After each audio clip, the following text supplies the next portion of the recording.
I'm Tara Barney. I hope most of you know I head up the Chamber of Commerce for Southwest Indiana. And I'm thrilled to have you all here today. We're using our latest and great technology, but I think it's going to give us a good opportunity to be in touch with our legislative team and to talk about what 2021 can offer us in the work that's some of the most important that the Chamber and all of our members engage in annually. And that is providing content and guidance on good public policy, and then working with our delegation to do all we can to make sure that Indiana continues to be so well positioned to succeed as a state. So, 2020 was certainly a year that we could spend an hour and a half talking about, but we won't. But I do want to express my huge appreciation to our elected officials for being so available to us and so ready to respond to some of the unique challenges that last year presented. And I think this year we'll see opportunities for some of the lessons learned from last year to probably be part of the conversation that occurs during the legislative session. So I want to welcome all of you that are attending, and I certainly want to thank all of our legislators for being with us today. We do have a long history in this space, but I want to take 1 second to tell you how we get to today. Many of you, I hope all of you, participated in the member survey that we put out each year to ask our members and our stakeholders what matters to you, what the issues are that you see as being important, not just for your business, but for the business community in general and for our region. From that information that we get back from all of you, we sit down and we synthesize it with our surveys and our policy positions over previous years. And then we work closely with some of your peers who serve on our Government Affairs Committee to formalize those recommendations. Some would look and say, gee, it looks just like last year. In many ways it does, because this work takes more than one session quite often to form good public policy and to get the input and the guidance and to make the decisions that our elected officials are rightly elected to make. But I will tell you this, from our survey this year, we got a real good sense of some different priorities that are starting to rise up among our members, and we'll keep an eye on those as we go forward. But from that survey and the work of our Government Affairs Committee, we also get feedback from some other partners. We meet with our regional economic development organizations from throughout the region and with partnering chambers to make sure that we've got their input and their counsel on what matters for different parts of the constituency that we might not otherwise have access to. And from that, we bring a set of recommendations to our Chamber Board of Directors. They approve them in December, and that brings us to today. So without further ado, and because I stole part of Sally's agenda, I want to get us kicked off here. I want to thank Alcoa for sponsoring this event today. It's great to have Alcoa as our partners. They've been right next to us in public policy for years, and I know will continue to be. I want to introduce Evan Quigley, who is with Alcoa, and Brad Mars, also with Alcoa, and let them take it away. Thank you, gentlemen, for being with us today. Thank you, Tara. I appreciate that. We at Alcoa are pleased to sponsor the annual legislative preview. I know everyone online is looking forward to the engaging discussion we're going to have today. But to open, I want to thank all the elected officials for joining us. Our state is facing extraordinary challenges created by the COVID-19 pandemic, not the least of which are the economic hardships the pandemic continues to create. Despite this, I believe we have many opportunities in Indiana. We are especially fortunate in Southwest Indiana to have representatives in our state government who possess a steadfast commitment to help guide our state to the future. To all of you, I would like to say thank you for your time, energy, and leadership in the coming months. Now I want to hand it over to Brad Mars, who is our smelter and power plant manager, to continue the discussion. Thank you, Evan. On November 30th, Alcoa announced its plan to sell the Warwick rolling mill to Kaiser Aluminum. This sale is expected to close at the end of March and will be subject, obviously, to all regulatory approval and customary closing conditions. When the sale is finalized, the rolling mill operations and its 1,170 employees will be part of Kaiser Aluminum. The 660 smelter and power plant employees will remain with Alcoa Corporation, producing primary aluminum to Kaiser Aluminum, with a market-based metal supply agreement, which is a really good deal for the power plant and the smelter and this community. Last year, Warwick Operations observed its 60th anniversary, and this action gives the team an opportunity to build on our decades of manufacturing excellence with two strong companies operating at one site. As we move forward, we remain committed to collaborating with our neighbors in the community on issues that will continue to strengthen our region. And as Evan said earlier, I want to thank our legislators for being here today and for, as always, being supportive to our Alcoa Warwick operations. Thank you. Thanks, Brad. After the sale is complete, Brad is going to become the site operations manager for Warwick on the Alcoa side. I will become an employee with Kaiser Aluminum, where I will lead the rolling mill team. Just to tell you a little bit about Kaiser, Kaiser Aluminum is a leading producer of semi-fabricated specialty aluminum products. The company was founded in 1946 and is currently headquartered in Foothill Ranch, California. Kaiser Aluminum operates 12 production facilities across North America that produce a range of aluminum milled products. As Brad noted, this sale is significant in our site's 60-year history. As we progress, we will continue to do what generations of employees have done here. We will remain focused on working safely and operating with excellence in accordance with our values. If you have any questions regarding these changes, please feel free to reach out to Brad or me. And now, without further ado, I will turn the program back over to our chamber colleagues and elected officials so we can learn more about their vision for the next few months. Thank you very much. Thank you, Evan and Brad. We're so thrilled to have Kaiser joining the community and keeping the long heritage of Alcoa as part of our regional community and economic development group. So thank you for your sponsorship today and for allowing this to help make this happen. I need to mute my phone. Hello, everyone. I'm Sally Rideout. I manage public policy efforts for the Southwest Indiana Chamber and actively work with our legislators in Indianapolis and throughout the year, and also with other local and federal elected officials when it calls time.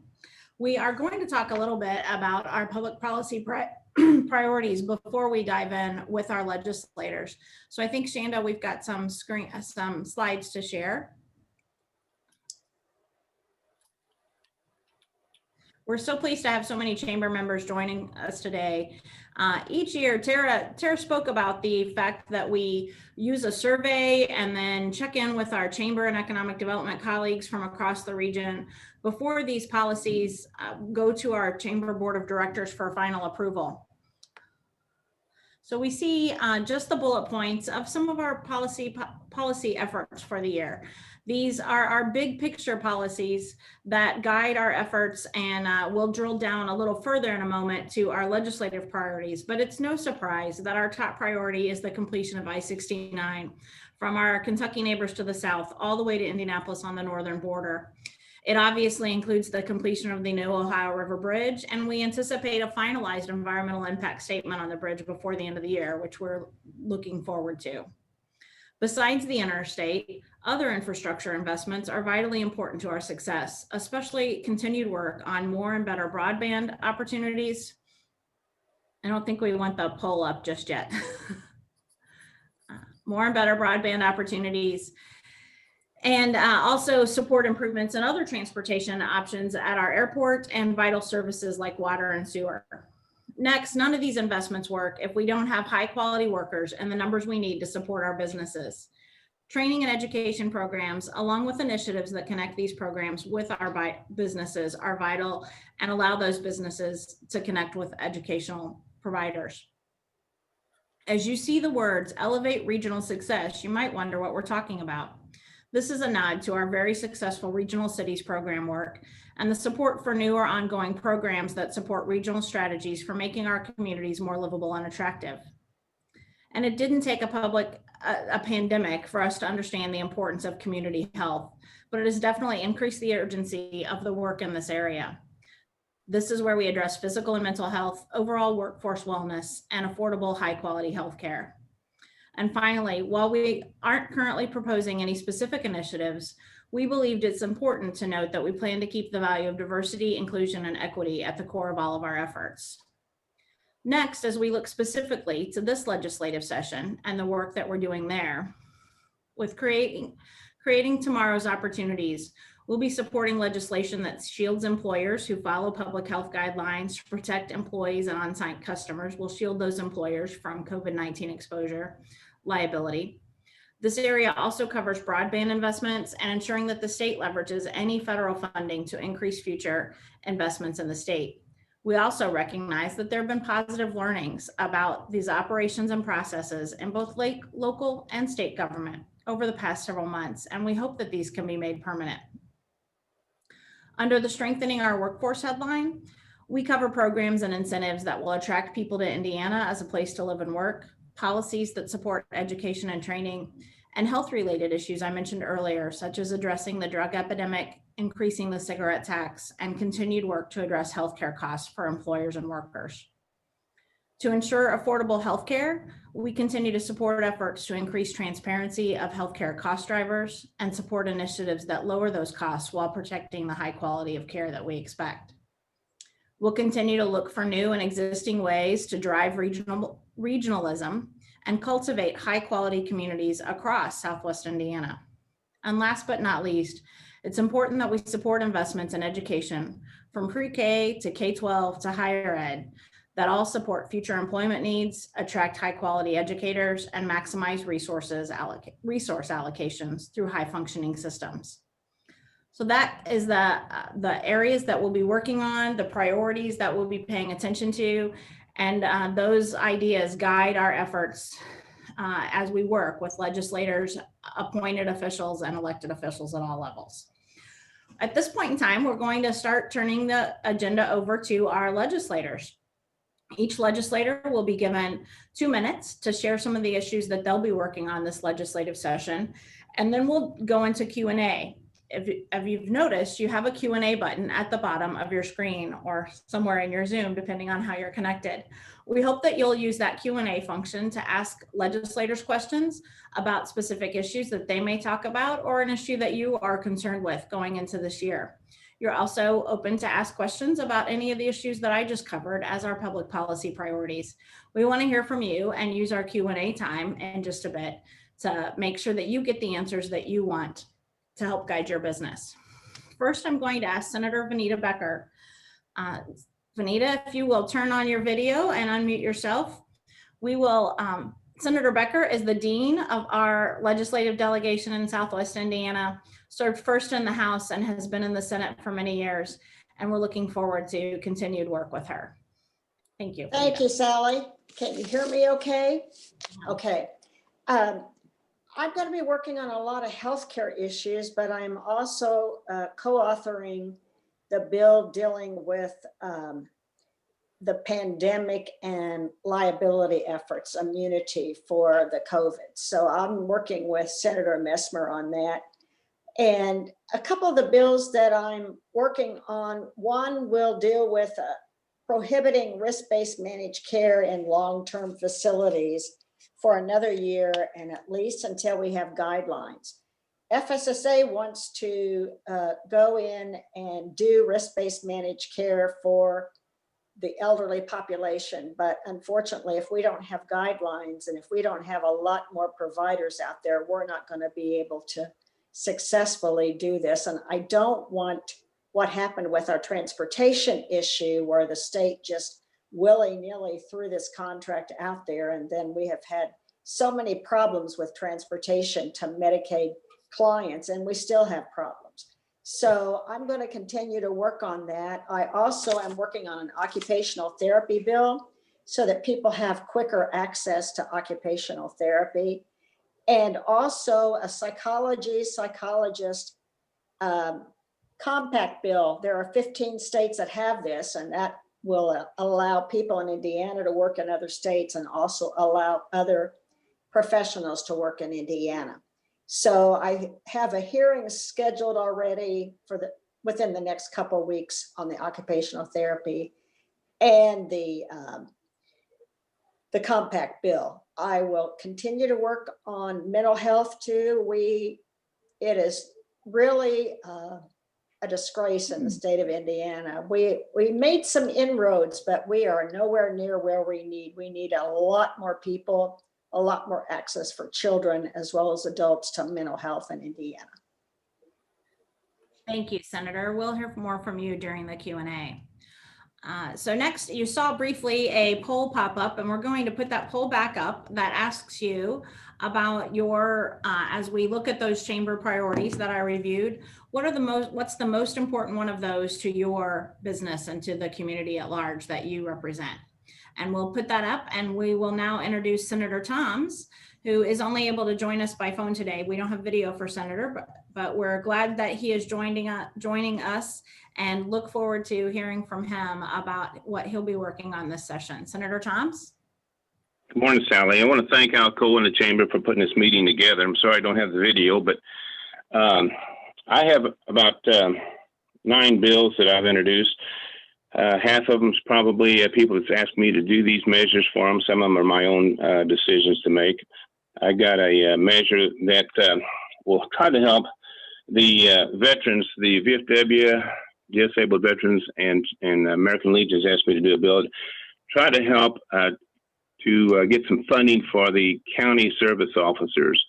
And so that's Senate Bill 90 that I've introduced. Again, hyperbaric oxygen treatment is another veterans bill that has been around for now 4 years. It was a pilot program that was instituted 4 years ago to help this treatment for PTSD and traumatic brain injury. And still, it has never yet got really off the ground. So I'm bringing this back to try to eventually get this in operations, or where we can find out if this really does help our veterans with this kind of health issues. I got a bill for small-time distilleries, artisan distilleries, that asked me to do this, that would allow them to distribute their products within maybe a 30-mile radius of their operation. Right now, they depend on major distributors for that, and they don't have the volume for that type of cost. And so we'll see if we can get this accomplished for those smaller operations. I do have the sheriff reimbursement on per diem for the inmates that they house within the sheriff's jails, and it's been $35 for per diem for many years. I've been trying to get it up to at least $55 per inmate. It would help them greatly, the sheriff's organizations. Also, I have a bill that was asked of me concerning discrimination in the financial institutions that perhaps discriminate against companies based on the products that they make, not so much of their financial viability. And this was the National Shooting Sports Foundation asked me to do this one concerning fire manufacturers that seem to be, sometimes they feel anyway, that they're discriminated on financial help or assistance or loans. And another bill that I have introduced, Senate Bill 48, which addresses the county health boards across the state. So many businesses have come to me, managers of major store operations here in Evansville, where the county health boards across the state, not all, but some, have seemed to use their offices to cause more problems than they solve by coming in and intimidating these businesses, forcing them to close down for several days, denying them operations. And the Senate Bill 48 is very important to me because I want to protect our businesses and our communities. It's difficult enough for them. They don't need an agency of the state to make life even more difficult. And so I've had too many accounts that I've had to deal with personally on behalf of these store owners and businesses. And I think we do have a problem, and I want to see if we can rectify it. So that's pretty much the wrap up on some of the bills I've got for this session. Thank you.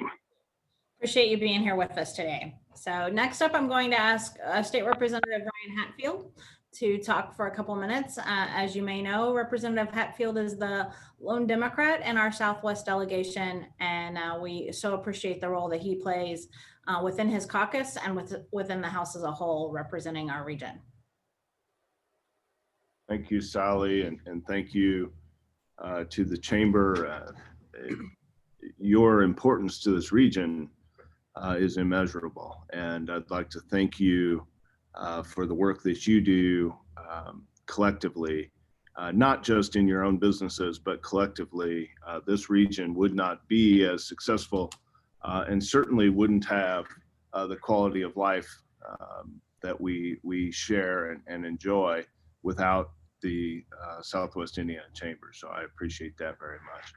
I am pleased to kick off the session serving on 4 committees, the Utilities and Energy Committee, as well as Public Health, and serve as the ranking minority member on both the Judiciary Committee and the Committee for Employment, Labor, and Pension. And so as we get rolling here, I am kind of diving into a lot of the issues surrounding COVID and employment, and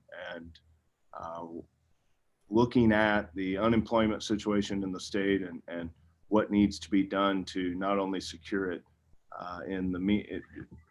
immediately, but also going forward.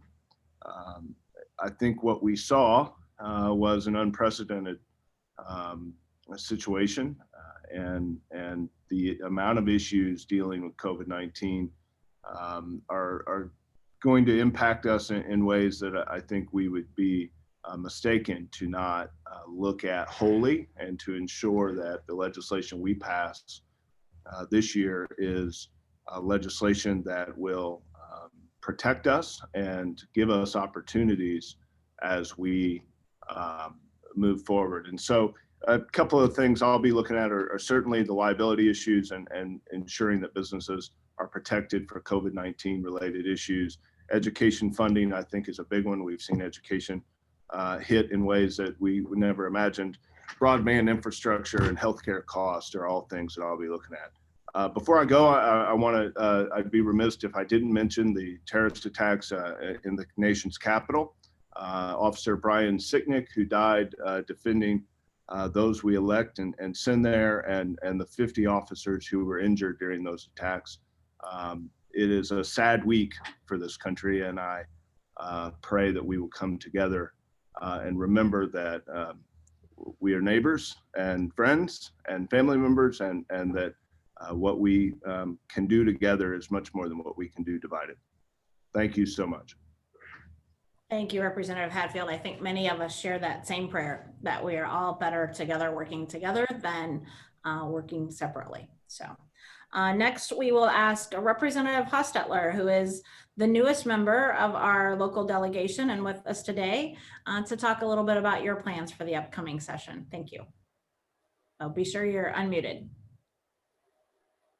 Is that better? Can you hear me, Sally? Yes. Okay, sorry. That's okay. I wanted to say thank you to Sally, and thank you to the Chamber and Alcoa for putting this together and giving us a chance to come and kind of meet, I guess. But my legislative priorities this year are fairly local. We have an issue. I've written 3 or 4 bills. One of them has to do with fencing regulation that you city folks probably aren't too worried about, but for those of us that live out in areas that aren't zoned and don't have any other rules, there's some things in Indiana code that are kind of archaic with regards to fencing. So we're going to work on that. And also had a bill that was brought to us by some folks in Vanderburgh County about some issues with the Board of Zoning Appeals, and clarifying some language and kind of codifying, what everyone's role actually is and what actions can be taken in the appeal process. And the other bill that I'm pretty passionate about, actually probably kind of has a lot to do with the Chamber, is introduce some legislation that would set aside a certain amount of funds to compensate business owners who I feel suffered a taking personal property during the pandemic, when they were told that they couldn't use all of their all of their space in their restaurant, all of their tables. They couldn't use all the resources available to them to make the best living that they possibly could. And so when the government comes and takes part of your property for the public good and keeps you from realizing the value of your property for the public good, I believe that they're entitled to just compensation. So I have some legislation with regards to that, and I'm hoping that can kind of open a door for people to really think, government to really think before they take away people's livelihoods, and they really want to make sure that it's completely justified for the destruction that they're going to do, because that's I want to say literal destruction, because we've seen that. I don't mean to say that flippantly, but people that have spent their entire lives building businesses, to have their government that they've been paying taxes to come and shut their business down and let it die on the vine and put employees out. The government should literally pay for that. And so that's something that I would like to work for the business community and for some of the people in District 64 that had multi-generational businesses that are dead on arrival. And hopefully we can make the government think twice before doing something like that again. I'm also just working with a few folks on something that Alcoa would know a lot about, just working with continued healthcare costs. I'm not an author of any of the bills actually, but I've been doing some work with some folks at States Trust, and hopefully we can bring some legislation into Indiana that's been used elsewhere to make pricing available more and more. And there are some good things that have come out of some of the rhetoric of some of these executive orders, or the rhetoric was good. I don't know if it was applied properly, but maybe we can get the application of some of these transparency measures for employers and employees and all hospital people, or anyone that is a customer of healthcare, which we all are. But other than that, that's probably everything that would be pertinent to the chamber. And wanted to thank you again for giving us a chance to come and share our thoughts today, and for telling us more about what you guys have going on. Thank you. Thank you, Representative Hostettler. So glad you're here with us, and appreciate that you had to leave your home in order to have good broadband access today, which is again drives home the point of the work that we still have left to do in our region. So thank you. Yes, thank you. So, next, we're going to hear from Representative McNamara, who's been in a delegation for a little while. We look forward to hearing the things that you're working on. I also just want to remind everyone about the Q&A function at the bottom. So as you think of questions that you'd like for us to cover during the Q&A portion of the program, please submit those at the bottom. Thank you. Good afternoon, and I want to share the same thanks to Alcoa and Southwestern Indiana Chamber for hosting this today, and continued prayers for not just everything that happened in Washington, D.C., but across the state of Indiana and the nation, as far as the ability to be reasonable and just get along on some levels, especially dealing with a lot of family crises during these tough times. Again, I'm the chair of Courts and Criminal Code, and I wasn't expecting to have a super busy session, but it's going to turn out to be that way. I was working on a bill on driver suspension probably the last 6 months, and that became a governor's agenda bill. That bill is going to be heard probably not this week, but the week after that. But as long as somebody can show proof of financial responsibility, we're going to start cutting into a lot of people losing their driver's licenses and suspensions who need to get to work. So it'll be more of an economic booster than anything. I am carrying the agency bill for the Indiana Department of Health, and I'm also carrying a House Republican agenda bill that will provide funding for the summer school remediation caused by the pandemic, and that'll be more specific. We'll continue to focus on human trafficking. If you're not aware, Monday is Human Trafficking Awareness Month, and if you choose to, you can wear royal blue in honor of working to end human trafficking. Monday will be celebrated in Evansville. I believe the I have a resolution, but the mayor will also have a proclamation. I have money for the rehab center of Evansville. I've also renamed what's called the current Warbird, the P-47 Thunderbolt, on behalf of Evansville folks. I'm going to rename it Hoosier Spirit 2. And I think that's most of it, but more than anything, it's going to be a very, very busy session. I look forward to Tuesday. We'll have a lot of conversations over law enforcement training and moving forward with that. I also have a couple bills that are fixing Supreme Court decisions that they threw back at us that we have to fix. So I have a busy session going forward, but thank you for the opportunity to have a conversation. You do, and I saw that your legislation about the P-47 is scheduled for committee hearing this coming week. So already moving. Will be, yeah, it's on Tuesday. And basically all it does is in recognition of Evansville's P-47. We already currently have the P-47 as the state plane, but it's named the Warbird. We're going to rename it Hoosier Spirit 2 in honor of the P-47 sitting in Evansville. Thank you. All right, and last but not least, we're going to hear from Representative Holli Sullivan. She's last because we went in alphabetical order. So that's how we chose to do the representative order. And we're glad to have you here with us today and look forward to hearing about your session. You're on mute. Sorry, thank you. I just wanted to again echo the thanks that our delegation has already given the Chamber and Alcoa for hosting us today.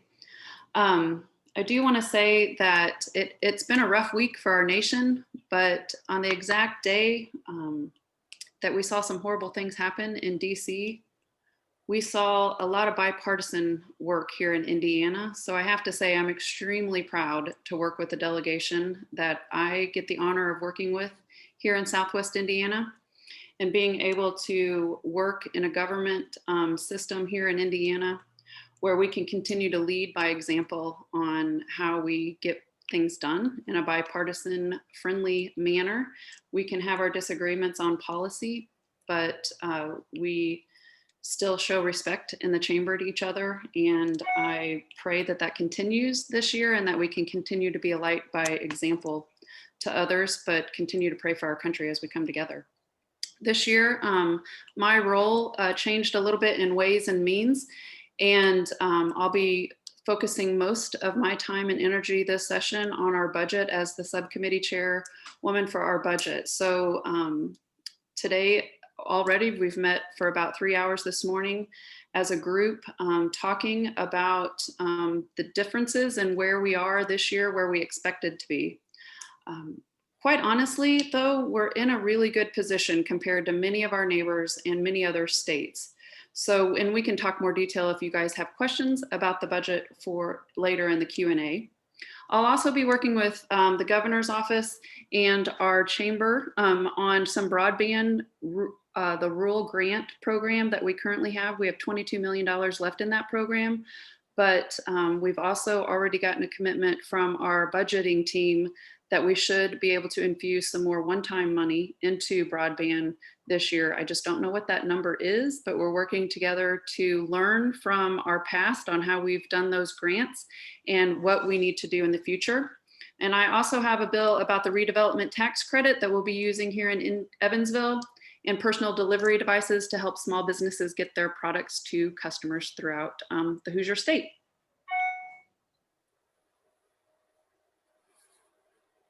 Thank you. So you were very prompt so behind the scenes, we were sharing 30-second reminders when we were approaching time frame. So thanks for everyone for giving us those highlights. We're now going to share the results of the poll that you all participated in or had the chance to participate in. So it looks like the highest score is upgrade infrastructure, with ties right behind for complete I-69, fortifying our talent, and strengthening community health.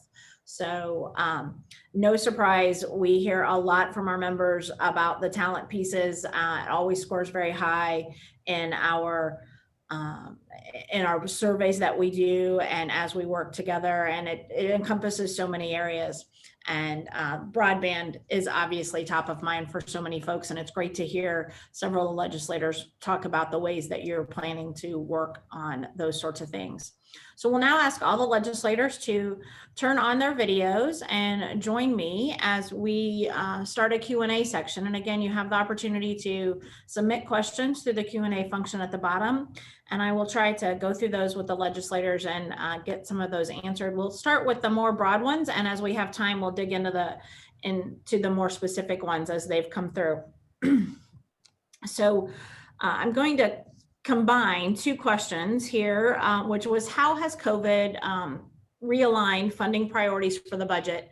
And is there consensus on those realigned priorities?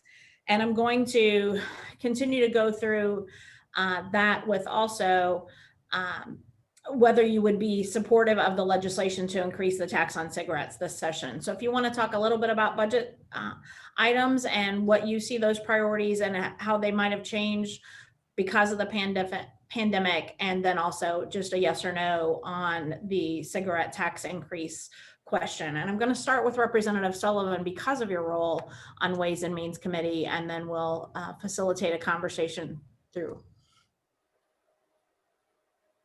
So how has COVID realigned funding priorities for the budget? I think we've learned a lot, and there's been a lot of I guess negative, obviously, things as far as revenue and the forecast changing and things like that. But there's also been some silver linings of us being able to focus our conversations on a more strategic way of how do we move forward on broadband and the importance that is for our Hoosiers and our students. I think we're going to have a more robust conversation than maybe we would have had this session had this not happened. We are going to continue to fund education as a major priority. It's going to continue to be over 50% of our budget. And we're going to look at health in a different way than maybe we would have without having the pandemic, for some healthy conversations that we've been trying to have, but get sidelined for various reasons that I mainly disagree with. But now we're going to be able to have some healthy conversations. And we've had an infusion of federal money into the Medicaid resources that was over 6.5%, that allows us to have a little more wiggle room in our budget than we ever thought this year to talk about, and use the legislative branch to make some strong, hopefully good decisions on mental health preparedness for youth and adults, how we look at education funding around virtual.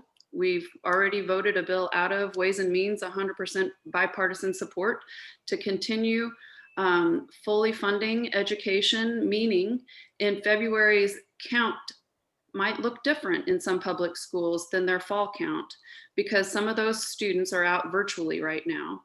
And in the last budget, that meant that those students that went out virtually were only paid 85% instead of 100%. If they were noted in that ADM count as virtual attendees. So we have changed that where those schools are not going to lose any funding from their fall count to their February count, regardless of who is in the classroom in a seat versus in their virtual classroom seat. So those changes have already happened, moving through the system. I think we've already heard from the speaker and the pro tem that bill will go straight to the Senate. It will not wait for the February flip of legislation, so that we can make sure that we can reassure the public schools that those numbers will stay the same for them. And we'll continue to look at the one-time money that we get to spend this year, but how can we also look at the legislation that the legislators from the House and the Senate are proposing for healthcare changes, mental health changes, like I said, and broadband realignment as well. Great. Next, I'm going to ask Senator Becker from the Senate perspective to share some of that, and also your perspective working on public health issues about the cigarette tax. So if you could address some of those. I'll move next to Senator Tom's, kind of on the same question about the cigarette tax and budget, and then we'll come back to some of the House members.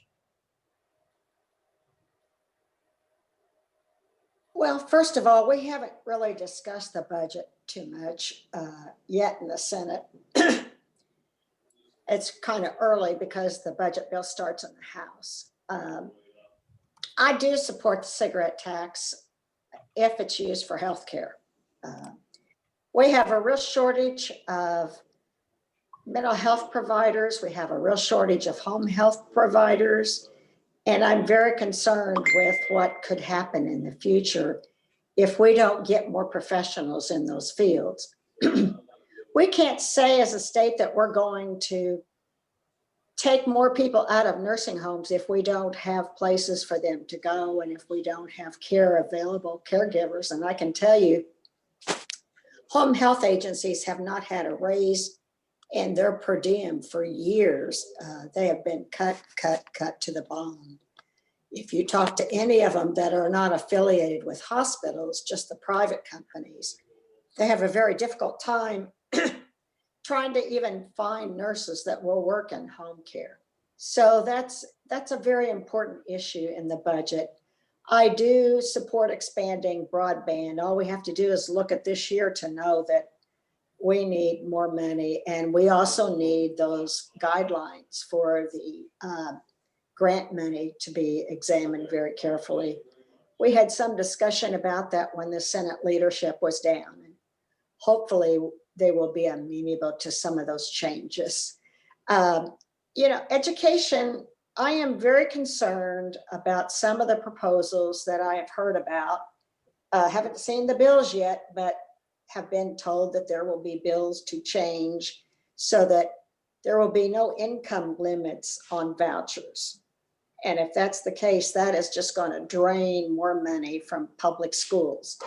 And I would be very much opposed to that. People have the right to send their kids to any school they want to, but I do not believe that we should be using additional dollars. We are already short in summer school funding, remediation funding, even in funding for local schools. I mean, we're really on the bubble to try to keep those programs going.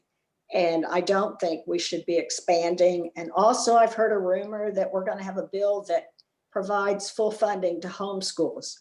Homeschools have no requirements. They have no guidelines.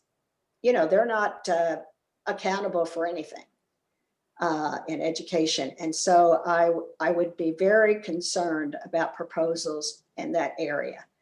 I know we talk about trying to promote and provide better funding for teachers, and the governor's committee has said we need to find $600 million in order to bring teachers up to surrounding states. And that's going to be very difficult to do. And I don't expect we'll do it in one session. It's going to be, but I am concerned because we have over 1 million kids in public schools. The whole overwhelming majority, and they should be considered as much as anybody else. Thank you, Senator Becker. So I'm just going to remind everybody, if we can, we do have some expansive answers, but we've got a lot of questions coming in. So we're going to need to try to keep our answers a little shorter so we can get through several of those subject matters. So Senator Thoms, very quickly, do you have any, can you unmute yourself and tell us whether you do support the increase on cigarette taxes? Sadly, I'm not a proponent of tax increases. I did go along with the transportation tax increase a few years ago because I thought that it was proper and it seemed reasonable. But with regard to the cigarette tax, and I know that I'm probably the minority, I might be the only legislator in the whole state feel this way, but this is my feelings on it. I don't support that tax. I will never support a tax that will be levied against just a certain segment of our society, to take money from them, the people who enjoy that product, and distribute their money to the entire state. And that's what that would be doing. And I want to keep in mind here that I'm not a proponent of smoking, but there are some things that people enjoy. And some people don't have great sums of money. They don't have fabulous homes or expensive cars. But some things in life they do enjoy, and it might be getting a carton of cigarettes at the end of the week. So I just want to be very explicit about this. what we're going to do with the tax increase, what everybody, I know we need money and there's places that we can go to try to find money, but to take it from just some people and distribute it to the other ones, I will never support that concept. Okay. And that's my viewpoint on it. So thanks for asking me those, Sal. I appreciate being able to share that with you. You're welcome. We appreciate you sharing. So, and Representative Hatfield, if you could give just an answer on the cigarette tax, but also just a couple of 30 seconds or so about the Democrat budget priorities, et cetera, so we can hear about those. Yeah, thanks, Sally. On the cigarette tax, I agree. I think what Vaneta said that if taxes are going to be increased on cigarettes, they need to be, all of that funding needs to be dedicated to healthcare and improving the healthcare situation in Indiana, which is far behind most of the states around us and most of the states in the country. It's really a tragedy that the state has done so poorly. And I could go on and on and on, but I would support any effort to increase funding to improve healthcare dynamics in the state. The budget is, you know, because of the makeup of the legislature, Democrats will see the budget much later than Republicans will, and they'll have certainly their say. And so we'll be pushing for education funding for public schools. And I think our position, and I could go on and on and on, healthcare costs need to be lowered, would be the one of probably two priorities I'll mention. The second priority would be that the state has depleted public education over and over and over again in order to move funding from public education to other education sources. Vaneta alluded to that. I'll say it more directly. It's been on purpose, and we need to rededicate ourselves to just one public school system in the state of Indiana to ensure that every kid has a quality education, and pull back the reins, and not deplete, but pull back the reins on the multitudes of education funding sources that we continue to send funding to.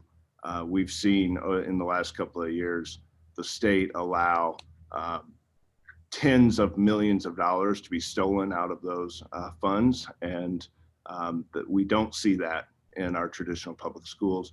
In fact, we see investments in teachers and kids in those institutions, and I hope, and I think Democrats will continue to push that we fully fund those schools, which haven't been fully funded in the last 12 years.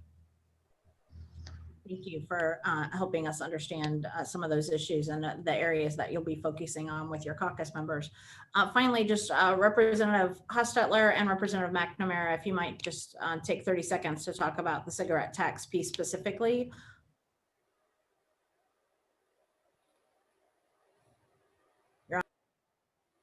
I was going to say ladies first, but I'd have to echo Senator Tom's. I can't really say I'd be on board with the cigarette tax. They know exactly who's going to pay for that. It's a very specific demographic, and it's a demographic that's already struggling very much financially. Regardless of what it goes to, I promise that is going to have an overwhelming impact on low-income folks. And I think that COVID has opened a lot of opportunities for people not to say what taxes can we raise, but what government can we get rid of to decrease costs. So I believe that we need to do a better job on healthcare, but we need to make it more affordable, not just throw more money at it. So that'd be my difference in that particular issue. Thank you. Representative McNamara? You know, I have been frustrated the last few years trying to deal with mental health in schools and bring more opportunities. We have about 4 psychiatric licenses per year in the state of Indiana, if we're lucky, and probably about 750 social worker licenses per year.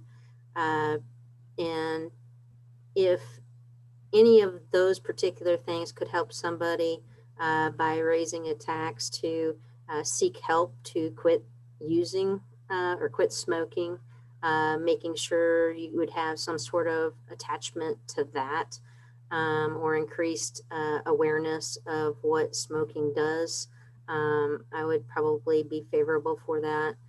If they divert those funds towards something other than smoking, which sometimes happens in the past, and other health things, I probably would not be supportive of that. Certainly we do and are in need of qualified healthcare responses for all of the healthcare. I don't know off the top of my head the actual costs. They're in the millions and millions of dollars for smokers' healthcare costs. And so it just makes sense to reinvest that money in those folks, because that money is already going to help them when they need it because of the smoking. COPD is an example of one, and that's a pretty expensive result of smoking. So. Thank you. I think many of our participants will see that the devil is in the details when we talk about legislative work. And over the next several months, while these big ideas get refined into specific legislation and statute, ultimately, there's a lot of work to be done to find agreement, make sure we have the best path forward. And we've got a great set of legislators who are working on all those things. We're going to move on next to broadband. We've had a few questions come in on broadband, and I'll try to summarize a couple of those opportunities. And I'm going to ask you to limit your answers to 1 minute each, so that we can get through a couple more subjects before we need to disband here. So as we think about broadband, we've got some questions about whether we can leverage federal funds with our state grant funds. Opening access to those grants for other providers versus just existing providers and electrical cooperatives, and or changes in the criteria for qualifying for those grants. So I'm going to actually start with Representative Hatfield on this one. As a member of the House Utilities Committee, this is where some of those legislative opportunities would go through. So I'm going to start with you, Ryan. Very quickly, I would say that the answer is yes, we can absolutely leverage state dollars for federal dollars. I think that we have done so somewhat effectively. I certainly would push for more, but we recently leveraged enough to receive $169 million, I think, from the FCC.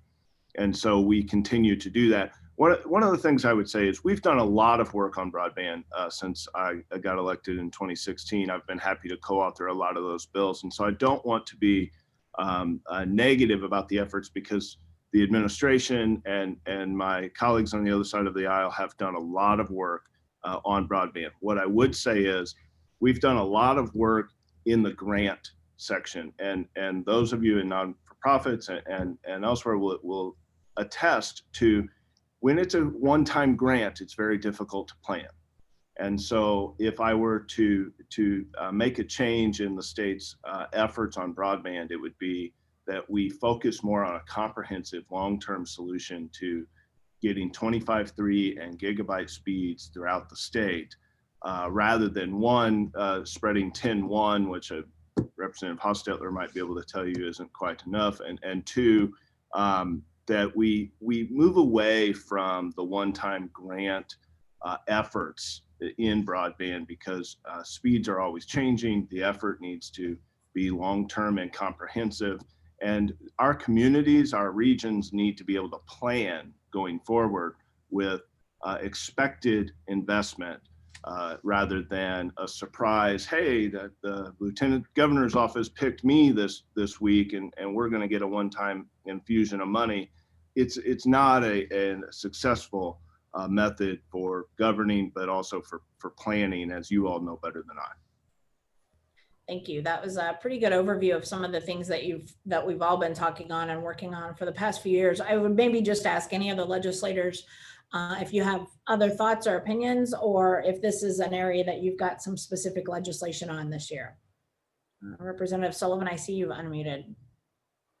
I guess you can write this down, Ryan. I agree with Ryan Hatfield on that we need to look at this holistically for the future as well. But that doesn't mean that we shouldn't look at those one-time grants being better serving Hoosiers from lessons learned on how we've done that in the past. And I think we have a lot of lessons learned now because we have tried many different avenues. There is no silver bullet to get this done correctly. So I think it's going to take which is frustrating because Hoosiers just want their broadband and they want the higher speed than they're currently capable of using at their house. So I think you're going to see several things happen, which is going to get a little bit frustrating that there's not one or two talking points that we can come back to the chamber and said, we just fixed this and everybody's going to have what they need to get to be able to work and educate their students at home if needed. But I saw a couple of your questions about leveraging federal funds to state funds. I absolutely agree, and we've done a good job of that. But we also have some areas that are tired of waiting on federal funds, and the state could act quicker. And I think we should be able to do that. And we should be able to use this legislative arm to equip the executive branch to do exactly that. And then do you anticipate changes in the criteria? Probably, because any business should look at what have you done in the past for your constituents or your clients, and how can you do that better? So I think we're at that point where we need to look at what we've done and how can we make it better. So I see changes coming to the criteria to qualify. And I agree with you that the MAP and the challenge process are difficult. And that's what we're going to be talking about. But as soon as we start talking about that, we're going to need all of you to fortify that conversation, because there's a lot of experts in the room all of a sudden that have their vested interest in place. And the conversation starts to go tangential instead of how do we get that to Hoosiers as fast as possible. So I'm honestly counting on the Chamber of Southwest Indiana to lead by example and help us and when we get to those conversations at the legislative branch. Thank you. It's a very good point, Representative Sullivan, that there's this issue, like so many others, there's interests of the users and interests of the providers, and how do we try to make sure that ultimately Hoosiers are served well by the rules and decisions and funding that we make. So any other thoughts on that, or can we move to another subject? Anyone else want to speak up on broadband?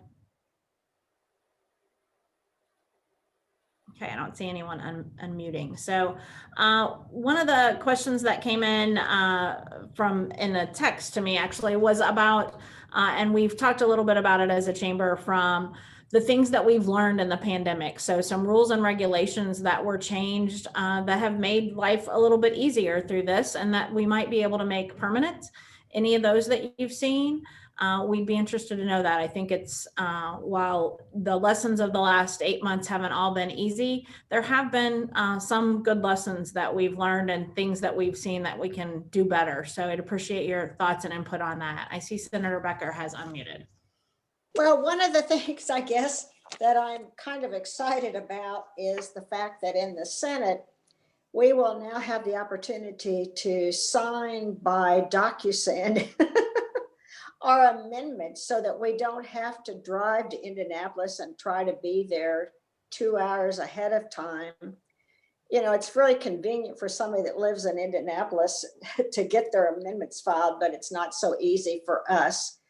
And so we are starting to allow people to sign by DocuSign. And I think, you know, that's a good thing. And also we had a bill in committee and local government yesterday that would have allowed a group to actually do video on their meetings. You know, they're still working on that bill because they don't, you know, we don't want to just, we do want to have a quorum and have people available, but not just to look, but also to be involved. But I do think we need to use the technology that we've learned this year on these committee meetings and lots of other things so that the public can be more involved. You know, we have the testimony coming from the basement. I know it's hard for people and they can't really see the committees, and the TV is not very big in the basement. So they, you know, there's things that we can continue to do to improve that. But I am excited about using some of the technology that we've learned, and some of us have learned it the hard way, but we have learned. And so I think we should embrace that where we can to make it easier for more transparency and more input from the public. Thank you, Senator Becker. I think those are some great examples of changes we can see in the legislative process. And yes, for those of us who work in that world all the time, it gets a little interesting.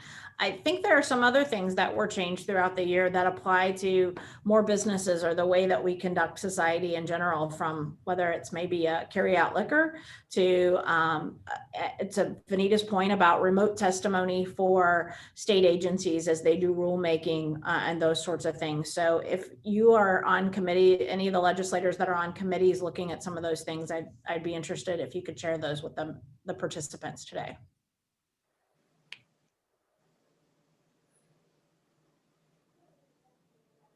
Nothing right now. I don't see any others unmuting. So we will have more to come on those sorts of things. But the chamber has seen some good changes, and we want to continue to identify the ways that we can push those forward.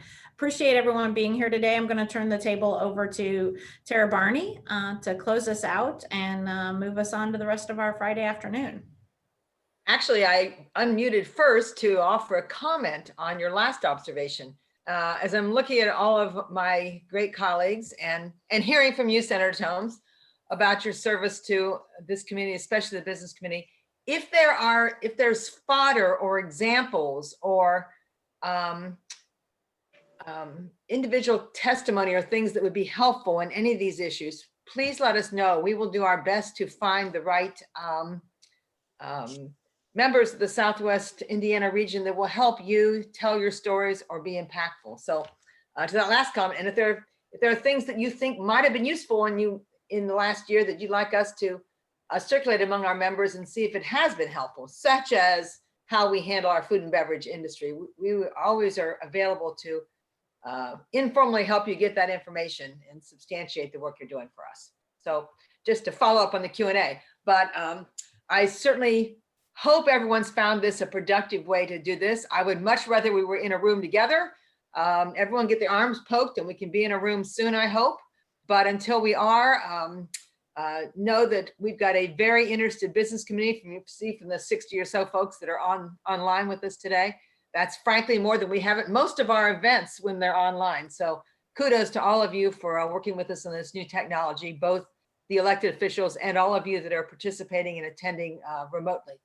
I do want to thank you all for your work. We look forward to an interesting session, and I'm very appreciative of Alcoa helping us to bring this message to you, and also for the minutes they took to give us a sense of what's going on with the Alcoa sale to Kaiser, because it's great to have two solid businesses in the aluminum industry calling Southwest Indiana part of their work. So we're proud to have that addition to our community as well. So thanks for being with us today.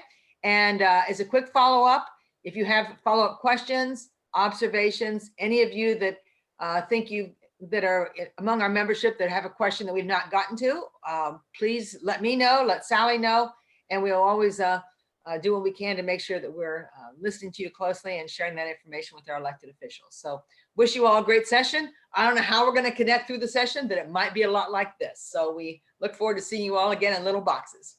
Have a good weekend.